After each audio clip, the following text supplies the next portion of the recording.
Here we go. Last time we were talking about the,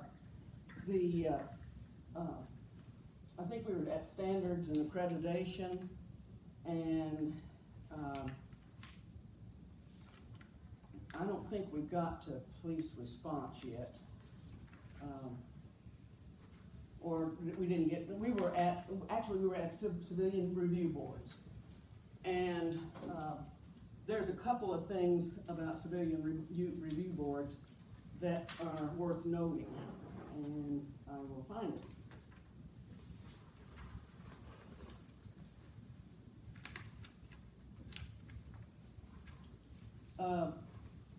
Okay, civilian review boards, they are comprised of citizens that will hear complaints against the police from other citizens. Now, they don't have the authority to investigate, and they don't have the authority to levy any kind of actual punishment, but they can recommend action, okay? Now, one of the downsides of this is that there's a concern that with nobody having law enforcement experience on that board, that they wouldn't understand some of the actions and responses that police officers make. Another concern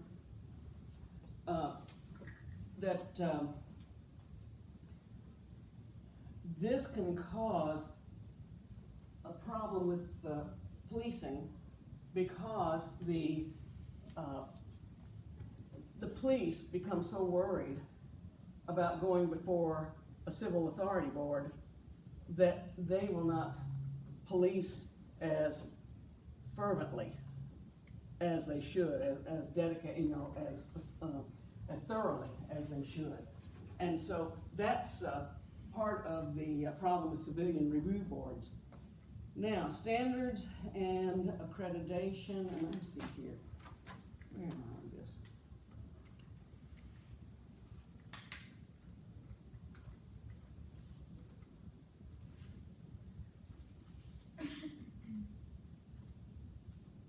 Yeah, okay, that's where we were. Yeah, all right.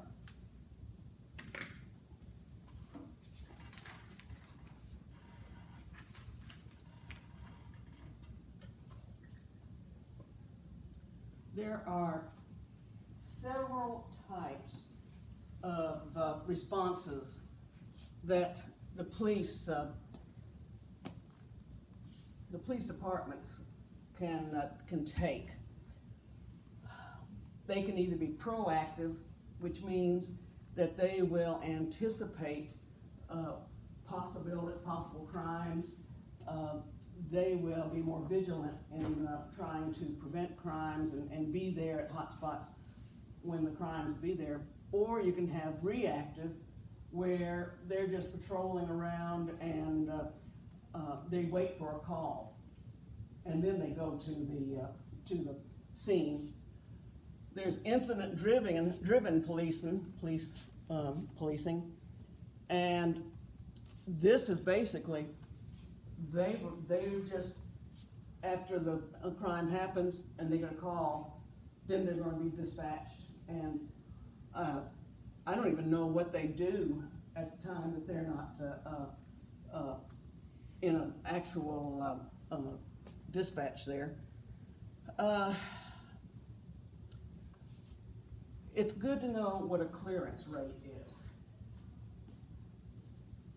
Every crime, particularly felonies, they keep a log and keep a track on those, and you do not want to have open cases. And if it doesn't have a suspect and under arrest, it's basically considered an open case.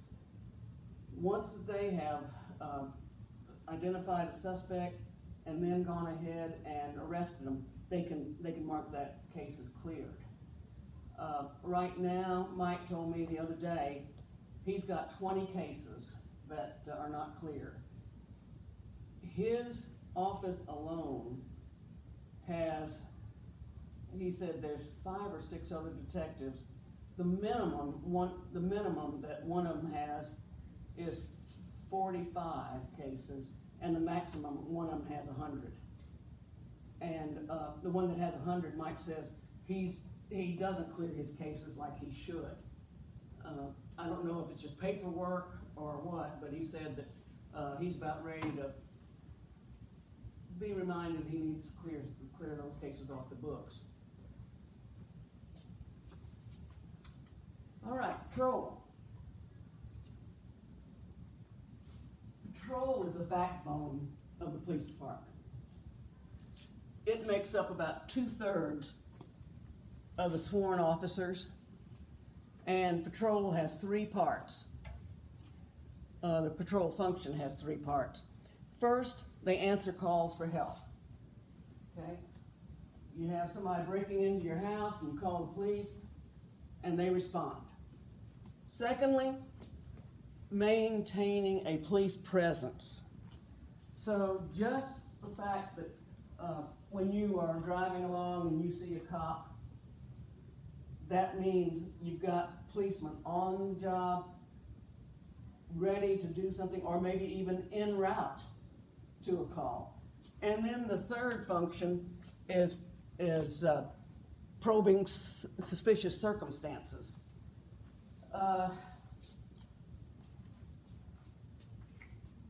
One of the first nights that I went on patrol, it was 1:30 in the morning, and the car was stopped and parked at this business, and it was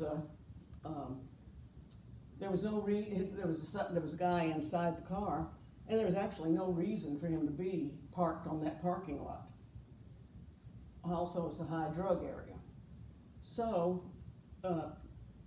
actually, my partner didn't see the car, and so I told him, I said, why is that not something that is suspicious? And he said, what?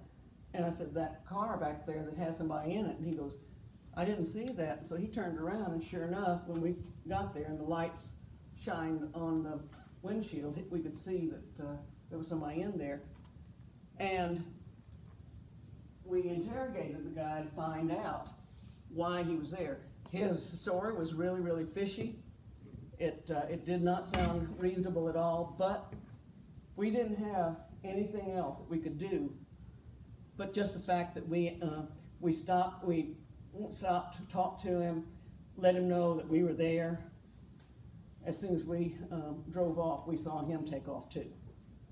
See, so, who knows why he was there. I think he said he was supposed to meet his girlfriend or something.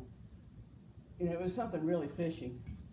But, that was a very suspicious circumstance. We stopped, we investigated. Okay, investigation. This is where Mike is involved. He's a detective. These are considered a higher level of police officers. Usually they get more pay. They'll get more flexible hours. They will, let's see here, what else?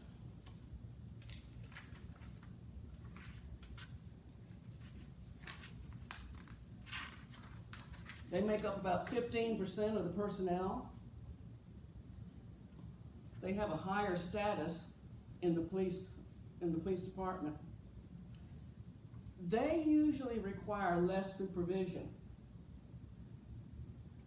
And one of the things about being a detective, you do nothing but law enforcement. And so they're not going to call detectives out for traffic control. They're not going to call detectives out to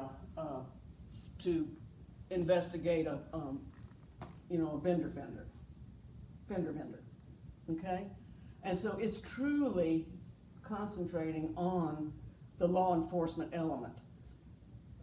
In the bigger cities, and I think even maybe here in Little Rock, they'll have the detective investigation division actually sectioned where they have different crimes that they will specialize in or focus on, like homicide, robbery, such as that. And so the detectives, they might also go undercover. And I remember when Mike used to go undercover, and he looked really scruffy and such, and it was kind of neat. Let's see what else here. The detectives, they investigate the crime, as you saw what Mike talked about. They will do, first of all, they're called out. Like if there's a homicide, you'll have an investigator called out, and he'll start the preliminary investigation, starting to get the evidence and such. The way I understand that they do in Benton is they'll call at least another detective, usually, to help with the crime scene management and crime scene investigation. But that's not always the case, okay? There are investigators that are special agents. These special agents are like for the FBI, the Drug Enforcement, Secret Service. These also are law enforcement officers that function in the investigation, under the investigation label. The last thing, one other thing about investigators is they are proactive in a lot of things too. And that kind of falls under stings and such.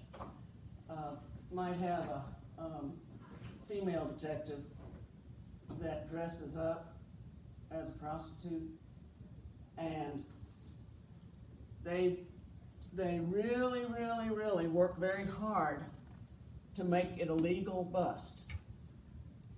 But she might be walking down the street in attire that would indicate a prostitute. And then if somebody stops and propositions her, then they can arrest him. That wasn't entrapment because nobody forced that guy to stop. See, the circumstances, they created the circumstances, but the guy had a clear opportunity not to commit the crime. And he chose to, okay?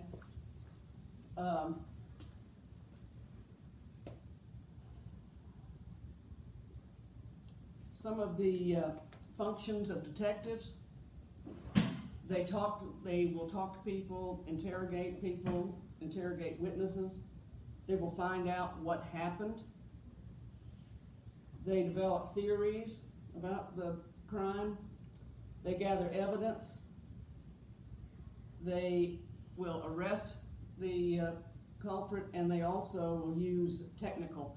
A lot of times they'll actually start getting expertise in electronics and technical equipment. Okay.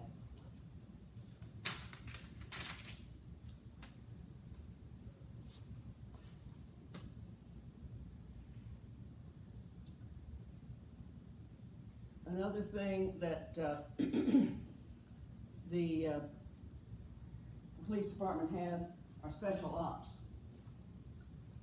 They might have a special unit called SWAT, and that's a unit that will respond, special weapons and tactics. And like if you've got somebody that is a sniper on a tower, they're the ones you call to take that sniper out. Another type of unit that's a specialized unit, your negotiation unit. They are trained in trying to get somebody to not do what they are committed on doing, like suicide, having a hostage, hurting the hostage, things like that. There's also vice squads. There's those that work with just juveniles. They're in larger city organized crime. There's special ops that do nothing but work on the drug scene, on the gang scene, and then we also have, and we have these in I know Benton, I know that we have them in, I think Little Rock, and that's school resource officers. And that's a law officer that's assigned to a school to make sure that law and order are maintained in that environment. All right.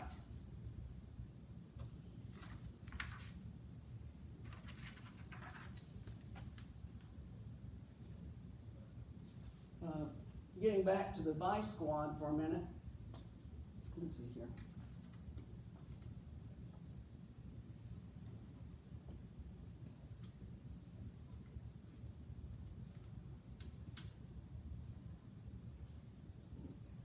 Getting back to the vice squad for a minute, one of the downsides of the vice squad is many times they will be put not only in degrading situations or activities, but they'll also be put in very dangerous situations. And that's something that's a constant with them. Also, these are guys that are really, really well trained in legal procedures, because like entrapment, they have to make sure that they dot all their I's and cross all their T's so that their case isn't blown up when it hits the prosecutor. Let's see here. Okay. Now, one of the questions is, how are patrol personnel assigned? There's different mechanisms for assigning patrol cars or patrol personnel. One, and each police department can be different on this. There's not one standard on how they do this.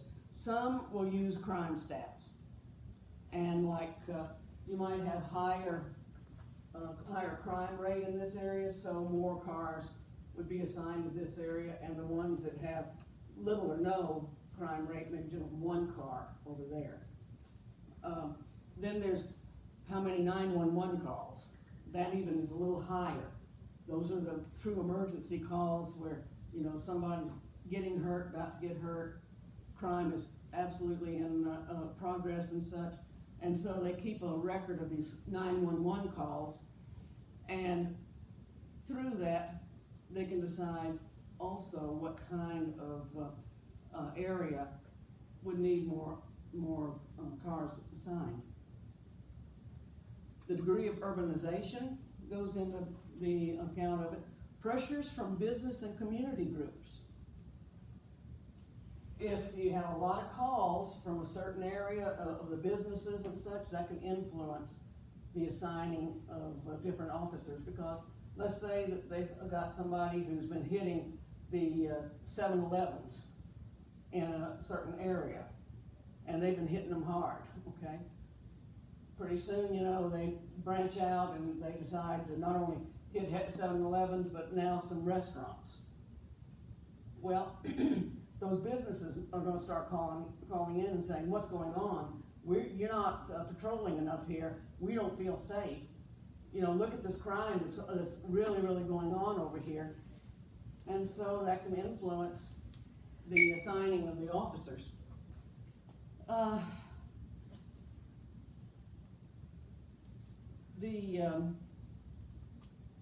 There's a thing I want to talk to you about that you may not have heard, but it is a theory that kind of blends in right here that we need to talk about. It's called the broken window theory. Now, let's say that there is vacant house. Okay? Absolutely vacant house. Been vacant for some time. Now, unbeknownst to who did it, all of a sudden, there's a window smashed in that house.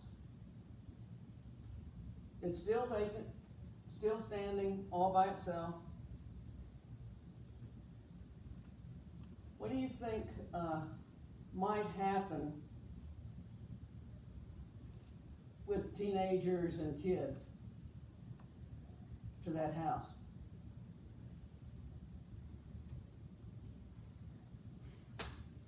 What would you think the temptation would be? To what? To go inside. To go and try it? Side. Fight? Go inside. Side. Into it. Oh, go inside. Okay, I got you. Thank you. Well, this house, you know, I'm not sure you want to go inside, but there's been a window broken, and now a second window is broken. What do you think those kids in the neighborhood are going to want to do? Investigate it, maybe? Do what? Just investigate it. Investigate it? Boy, kids must be a lot nicer than we used to be. They're gonna continue breaking down the house. There probably somebody else is going to pick up another rock and say, well, since there's two windows broken, I bet you I can break this window. And then when somebody does that, somebody else will come along and say, oh, I can break that window. And after that first window is broken, there's a likelihood that other windows are going to be broken if it's not repaired.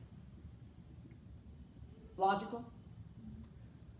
Well, the thought is, with the broken window theory, that when there is a visible sign, when there's a visible sign of crime, it is going to encourage more crime. It's going to encourage more antisocial behavior. It's going to encourage civil disorder. It encourages further and more frequent crimes. Because basically they're seeing that if there's crimes and they're not being taken care of, hey, they got away with it, let's do it too. And the broken window theory says that if these crimes are not being prosecuted, it's going to encourage more crime and more frequent crime. Well, in doing that, the theory is, okay, if you start cleaning up the crime and even going, lower than just, your felonies and such, but, nipping this crime in the bud, even, jaywalkers and litterers. But really, more realistically, like zoning in on prostitutes, and people start seeing that the vice squad is arresting the prostitutes, getting them off the streets, that they're arresting people who are panhandling, that they're arresting kids that are out after curfew. And the theory is that if the people see that the crime, that there is punishment, there's consequences for the crime, that the crime rate will reduce.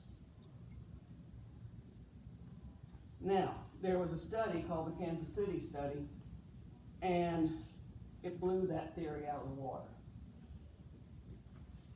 They had, this Kansas City study, they had 3 groups of officers, and they had one group that really, really proactive. You know, they were on top of everything. One group that was just reactive, and then another group that just did things normally. Okay? After a year, there was basically, well, there certainly wasn't any change in the area where they were really, really pounding down high presence, high arrest rate and such as that. It really didn't affect the crime rate in general. And so they found that all three groups, basically, it was all negligible for the change. That kind of put the community, law enforcement community, on its ear, because we've always thought that, you know, if you just really hammer down and get everybody, you know, be very aggressive in your arrests, it will work its way and decrease the crime rate. And according to this study, it doesn't. Let's see, there was something else I was going to tell you as well.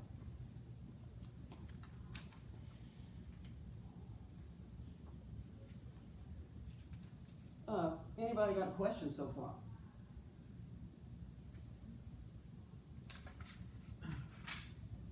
There is really no way to make this just an incredibly, I like to lecture and feel like I'm in a groove. This is the third time I've taught this, and I'm better than I used to be, but I'm not in my groove yet, because when I hit my groove,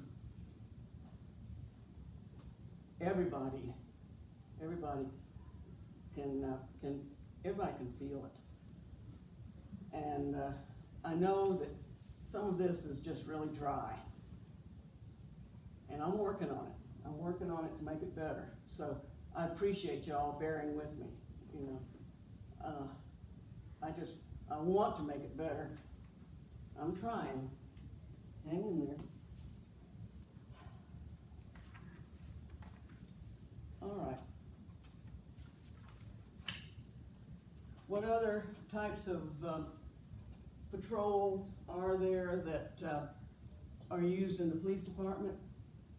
Well, one, you know, we are using motorized controls, motoring patrols now. Like we have people on motorcycles, we have people in cars. What would be the advantage of having somebody on a motorcycle or a car as opposed to somebody on foot patrol? You go faster. You can go faster, okay. Cover more area. Cover a bigger area. That's absolutely right. And so you're assigned a much bigger area. Now, what would be a downside of motorized patrol as opposed to foot patrol? You don't get to see as much on the base level, and you don't have the contact with the citizens like you do on foot patrol. On foot patrol, you're walking down, you get to know the shop owners, you get to visiting with people, you get to know the routine of people, and if something's a little hinky, you know, that gets your antenna going and such. So in motorized patrol, it's sad because you lose that. But you do cover a bigger area. Now, a couple of years ago, there were times that one of the sheriff's office only had 2 deputies on patrol at night for the entire night. And, you know, they would station 1 north and 1 south. And they'd be, you know, cruising as much as they could. But when those calls started coming in, they'd just be stacked. And they'd get to them as soon as they could. But, you know, let's say that they're working a domestic violence call. When you know, fight in progress call comes in. I mean, you know, it's really, really hard, and that's one thing that people don't understand is when we are understaffed like that, it's really, really hard to get there in a split second. And when you're in an emergency, time goes so slow. And where you might think, well, I called 10 minutes ago and still nobody's here. And the dispatcher will look and you called 5 minutes ago or 3 minutes ago. But it just seems like it's a lot longer. Okay, what else we got here? Another strategy for patrol is aggressive patrol. This is where you maximize police activity in a part of the community. That you will do things like stings, firearm confiscations, raiding crack houses. You will track high-risk parolees.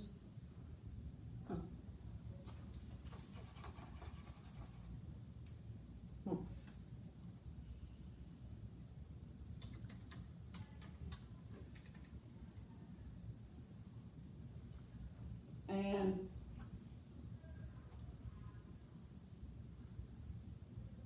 basically what you're doing is you're really, really, like it says, aggressively proactive.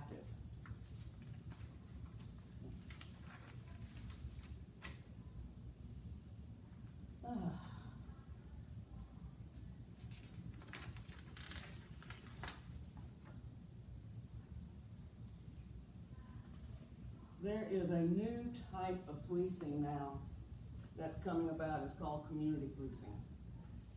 And community policing is where the police attempt to involve residents in making their neighborhood safer. Part of this would be like your neighborhood watch.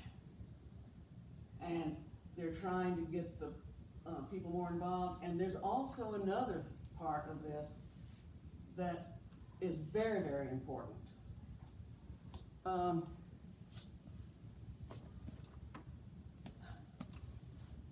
Last class, back in the spring, I asked one of the students if he knew the person that committed a really, really heinous crime, like murder, and the police asked him if he had any information, would he give it up? Would he give him up? What do y'all think? You said you would? No, you won't? What about you? I would, depending on the circumstance. Depending on?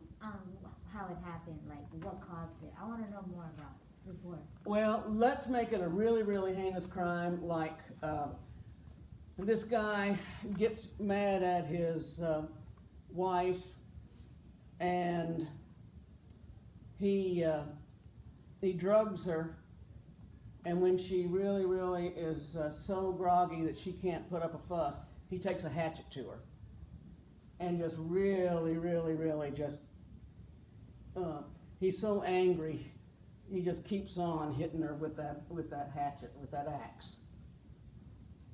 I mean, it's pretty gruesome. Most likely I would, because if you know he's able to commit it once, you know he could do it again. Mm-hmm. So most likely I would. Okay, what about you? Mm-hmm. And I want you to be honest, honestly. I wouldn't say per se that it was him, but I would give him hints that it was him. Yeah. I don't want to be like, I'm all of his business. Okay, good. What about you? I agree, I'd say something. Do what? I agree with her, I'd say something. Okay. What about you? I would say something. Okay. What about you? I'll give him up anonymously. Anonymously. Anonymously? Okay. Yeah, I get it. Okay, you would. Now, let's add a little bit to it now. It's your brother. No.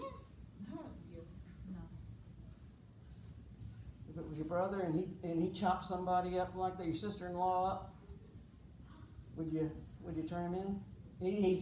He's at your house hiding, and the police are at your door knocking, and they say, do you know where your brother is? I would give him up. It's either turn him in because he's the one that did it. He did it, he should be responsible for his actions. So you're not gonna turn him in? I'm gonna turn him in. You're gonna turn him in, okay. It's either turn him in or become a co-conspirator. Do what? Yeah, 'cause if Either he's turn him in hired- or become a co-conspirator. Yeah, okay. I'm probably trying to be anonymous about it, but I would. What about you? It's co-conspiracy if he's in your house and they're right there. Mm-hmm. You don't say anything. But, let's take that off the table just for a minute, just to see if it was your brother and there wasn't such a thing as after the fact. You know, accessory after the fact. What would you do? I'd probably do it anonymously, but turn him in. I would, because later on down the line, they probably let somebody else with it, Okay. What about you? You wouldn't turn him in? Okay, that's cool. One of the things that hit me last semester was probably half of the class said they would not turn their brother in. And a significant amount, not half, but a significant amount of the class said that they would not turn the guy in that they knew because of the location where they lived. That there's an unwritten law that you don't do that. And I hear you agreeing. You know what I'm talking about? Yeah, they coming after people for that. Do what? They be coming after people for that. Okay. They're not people. So that's something that we have to find a way to overcome. Because, you know, how can the police do their job if people have information but either scared or the rules of a neighborhood says you don't give this information out? How, you know, that's part of, you know, some of the problems that we have to overcome and find a solution for. Because there's a lot of crimes that could be solved. Somebody's got the answer, but they're sitting on it.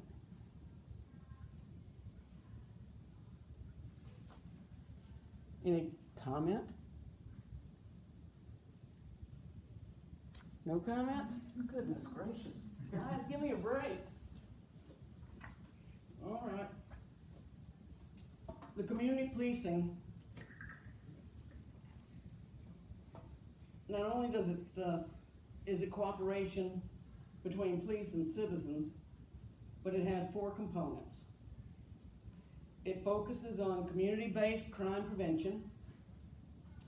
It changes the focus of patrol activities to non-emergency services. So then it makes police more accountable to the public because you're working with the public more. And it decentralizes the decision-making to include residents. All right.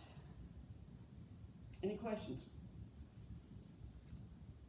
That is the end of Chapter 5, Policing, Contemporary Issues and Challenges. I do want to tell you, I'm very sympathetic about me not having my groove yet, so by you hanging in there and putting up with me, you'll be rewarded. So, you know, I do appreciate y'all hanging in there. Just talk a little bit more. That Mike said he was surprised that there wasn't more questions.